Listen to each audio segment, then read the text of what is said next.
What's up, Chargers fans? Let's talk about this huge matchup coming up this Sunday between the Chargers and the Colts.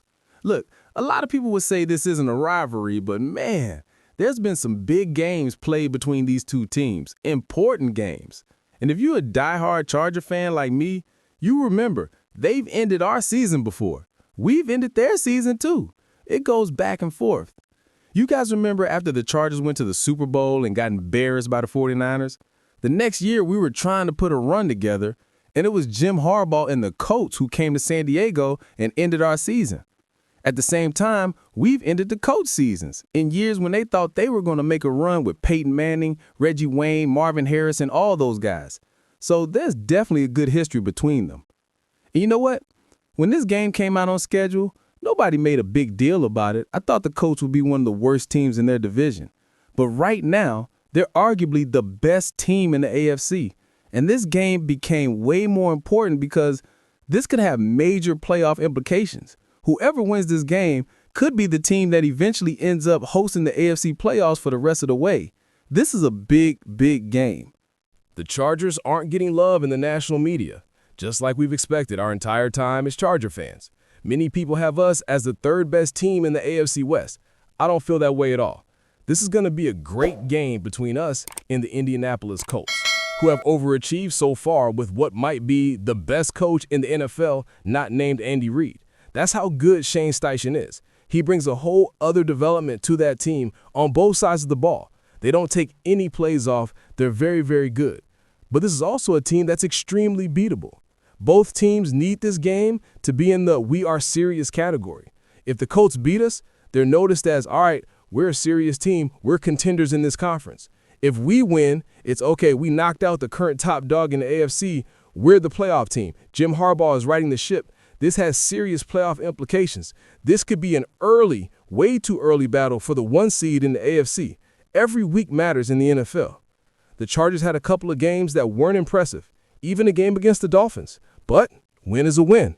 But this game against the Colts, though, we have to have our A game. We got to be ready to go. The Colts have been playing A-plus football for the entire year. Okay, let me tell you what makes the Colts so good. We talked so much about how the Chargers have struggled in the offensive line rankings. Well, the Colts are basically the opposite. Quentin Nelson might be the best offensive lineman in the NFL. He's first amongst all guards with a 90 PFF grade, which is absolutely ridiculous. They also have the best tackle and the best center. They have the best running back in the NFL in Jonathan Taylor. If Omarion Hampton was behind that line, he might be the best running back too because they're blocking so well for him. The big issue for me in this game is, are the Chargers going to be able to get enough push, enough pressure on that offensive line to have Daniel Jones uncomfortable and have Jonathan Taylor not running through a bunch of holes? Because Achane could get whatever he wanted in the last game against us, and Achane's not in the same arena as Jonathan Taylor. That offensive line is a huge part in Jonathan Taylor's success. They're first in EPA per rush, first in success rate, first in EPA per play, first in points per game. The big, bad Indianapolis Colts are coming right into town. Our defensive line has to play exceptional football. They have to, because Shane Steichen's whole motto is throw to score, run to win. If we can take away the run, if we can just slow it down a little bit, we're going to be able to win this football game. Try to make it as much as you can a duel between Daniel Jones and Justin Herbert. As great as they've been in the trenches, that secondary of the Colts has shown a lot of weaknesses. They haven't faced the best quarterbacks in the world. They faced Jacoby Brissett, Bo Nix, Tua, Geno Smith, and Cam Ward. They've only lost to Matthew Stafford.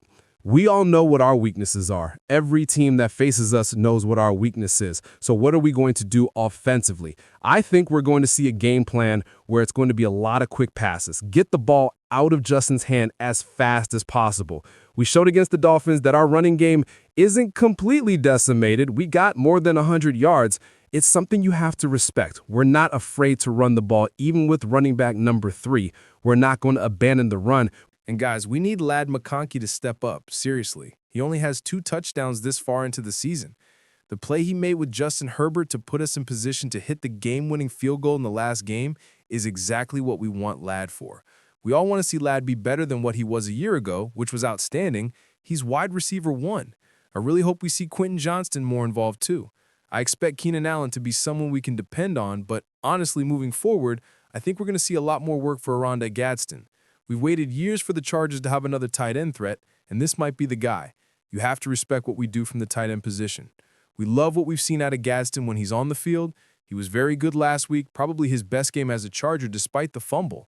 He had the confidence to get back in there and make plays, and he did that.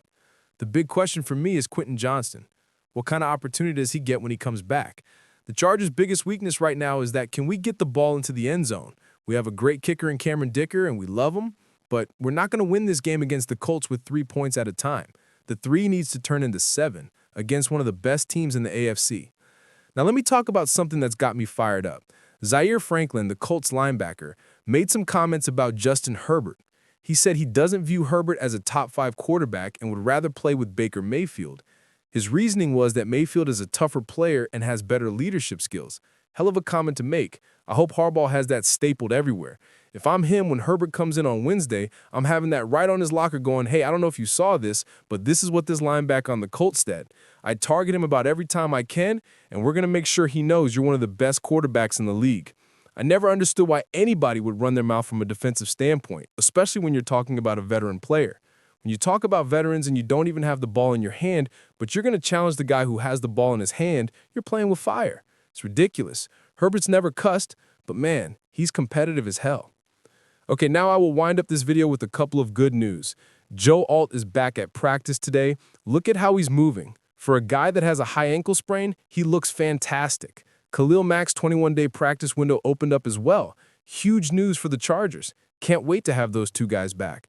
We saw what it was like without them. The grass is not greener on the other side at all. It's dead.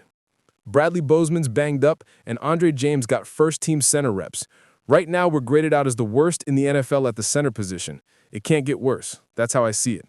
Does Andre James deserve a shot? Is he an upgrade? I would put anyone right now at this center. I honestly would take anyone who has the title of center and stick them in there. All right, let me give you my prediction for this game. I'm going with the Chargers. I think we will win this one 27-24. The keys to the game are we have to close out the game strong. We're tied for the second worst in fourth quarter points in the NFL. We have to slow down Jonathan Taylor. Take away the run, and you force Daniel Jones to throw to score and throw to win the game. That goes into our favor. We have to jump to an early lead and then not give it up. If the Colts get out to an early lead, what they can do on the ground will take Justin Herbert out of the equation, out of the game, and our offense off the field. If they do that, they win easily.